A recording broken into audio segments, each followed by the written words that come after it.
ভাইরা আমার, ওই বাবরি মসজিদ সর্বপ্রথম যে গম্বুজের মাথায় উঠেছিল আর শাবলে করে যে বাড়ি মেরেছিল, নাম ছিল তার বলবীর শেখ। ওই ব্যক্তিটা খোদার ঘর মসজিদের ইট নিয়ে বাথরুমে সাজিয়েছিল, পিশাব করেছিল, আল্লাহর আরশ কেঁপেছিল। এত বড় বিয়াদব, আল্লাহ ছাড় দেয় কিন্তু ছেড়ে দেয়। বাবার সামনে এসে বলল, বাবা বহুদিনের স্বপ্ন পূরণ হলো। বলে কি রকম? বলে আমি বাবরি মসজিদ ভেঙেছি, আবার মসজিদের ইটে পিশাব করেছি। বাবা অবাক নয়নে ছলছলিয়ে কান্না করেছিল আর বলেছিল, আমরা হিন্দু হলেও মসজিদের পাশ দিয়ে, মাজারের পাশ দিয়ে গেলে আমরা প্রণাম করি, মসজিদকে সালাম জানাই, আজান হলে পরে মন দিয়ে শুনি, কোনোদিন অসম্মান করি না। তুমি আমাদের ছেলে খোদার ঘর মসজিদ আঘাত করে সেই মসজিদে আবার পিশাব করলে, বিবেকে বাধা লাগলো না? তখন ওই ছেলেকে বাপ বলল, বেরিয়ে যাও, আর আমাকে মুখ দেখাবি না, বেরিয়ে যা। ঘর থেকে বেরিয়ে গেল। 43 দিন পর পিশাব করে, আর পিশাব বার রক্ত ঝরে, রক্ত। চিকিৎসা করে। ওই নেতাগুলো যারা নেতাদের উস্কানিতে কাজ করলো, ওই নেতারা আর কেউ পিছনে নাই। নেতা আজ আছে কাল থাকবে না। তুমি ভাই ভাই মারামারি করবে, দাঙ্গা হাঙ্গামা করবে, ভাই ভাইকে মারবে, ভাই ভাইকে পুড়াবে, গোটা গ্রাম চালাবে। আর যে নেতা হওয়ার ঠিক নেতা হবে, এমএলএ হবে, এমপি হবে, সে বেটা চেয়ারে বসবে আর তুমি মারামারি করবে। এই তো হচ্ছে। ভাইরা আমার, নেতারা হাত ছেড়ে দিল। এই মানুষটা বলবীর শেখ বিদেশ গেল, বায়োপসি করলো, ক্যান্সারের রিপোর্ট করে ধরা পড়লো। ডাক্তাররা বললো আমাদের হাত নাই। কিরকম? বলে আপনার ক্যান্সার 4 স্টেজে পৌঁছে গেছে। এবার আল্লাহর হাত, তিনি যদি রেহাই করেন তবেই আপনি শিফা পাবেন। বলবীর শেখ মনে মনে স্বপ্ন জাগলো, মনে মনে আফসোস, অনুতপ্ত হলো। আমি যে অপরাধ করেছে, ওই অপরাধের শাস্তি আহারে এটাই নাকি?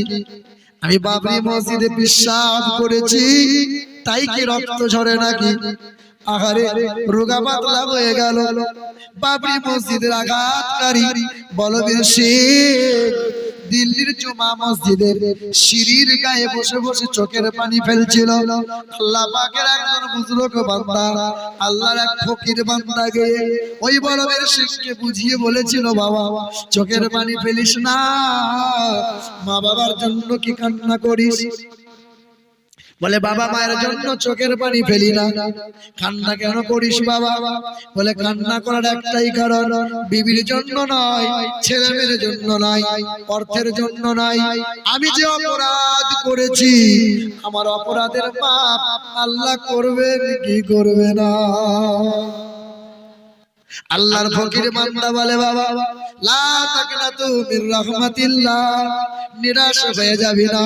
পাহাড় পরিমাণ গুনাহ হয়েছে, রাতের বেলায় গুনাহ করেছো, পাড়ার মানুষ কেউ দেখতে পাই নাই, আপন ছেলে মেয়ে দেখতে পাই নাই, তোমার বিবি দেখতে পাই নাই। বিবি তুমি গুনাহ করেছো, স্বামী দেখতে পাই নাই, পাড়ার মানুষ কেউ দেখতে পাই নাই, সব আল্লাহ দেখছে। আল্লাহর কাছে কেঁদে কেঁদে বলো, আল্লাহ আমি গোপনে কত কত নোংরামো করেছি, ও আল্লাহ তুমি আমাকে মাফ করে দাও।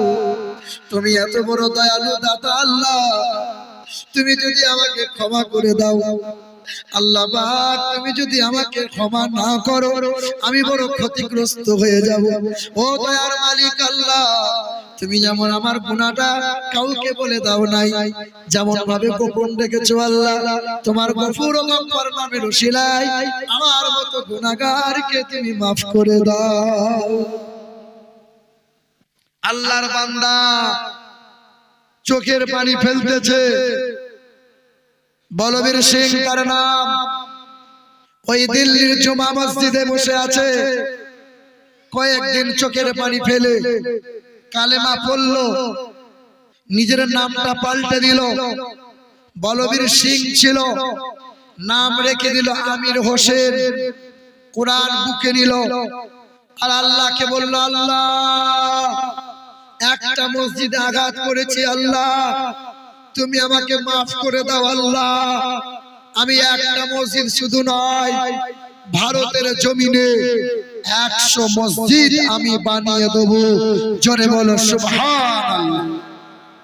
একটু সকলে বলা যাবে নারে তাকবীর, নারে তাকবীর, নারে রিসালাত, নারে হায়দারি। হায়দারি ওলি আউলিয়া কা দামান, খাজা পিয়া কা দামান, গৌস পাক কা দামান। নারে তাকবীর। অসুবিধা হচ্ছে আপনাদের? অনেক মানুষ খেতে চলে গেলেন, যাদের খাওয়া হয়ে গেছে অযথা ঘোরাফেরা না করে একটু চলে আসুন, একটু দরুদ শরীফ। আল্লাহুম্মা ভাবে একটু আগে আগে আসেন, একটু আগে আসেন না আপনারা, দু হাত করে একটু আগে আসেন। বাবু একটু আগে চলে আসেন তো আপনারা, চলে আসেন।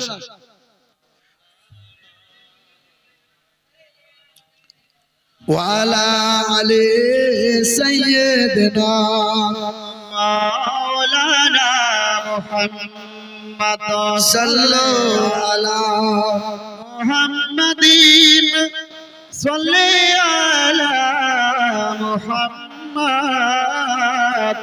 হরদম জবান से निकालो पाक नामे मोहम्मद, हरदम ज़बान से निकालो शफीअना मोहम्मद सल्लल्लाहु ताला अलैहि वसल्लम।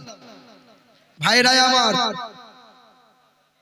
তাহলে বুঝতে পারছেন একজন ওয়া মুসলিম আজকে তার চেহারা, মাথায় টুপি, বুকে কোরআন, গালে আছে লম্বা দাড়ি, অপরাধ করেছিল সে, আল্লাহর কাছে মাপ চেয়ে নিয়ে মুমিনের চেহারা, নবীর সুন্নত আঁকড়ে ধরলো, মুসলমান ঘরে জন্ম নিয়ে এখনো নবী চিনতে পারি নাই, এখনো কোরআন পড়তে পারলাম না।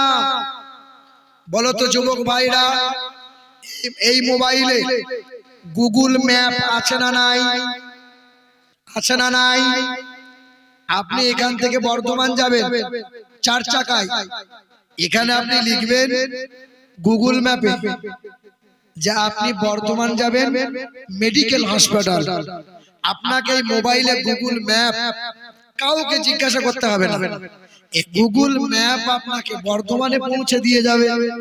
কলকাতায় যাবেন, বাইক নিয়ে যান, 4 চাকায় যান, যেখানে যাবেন লিখে দেবেন, সেখানে আপনাকে মোবাইল পৌঁছে দেবে।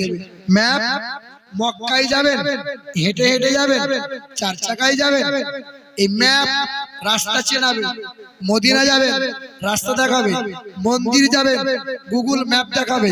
মসজিদ যাবেন, গুগল ম্যাপ দেখাবে।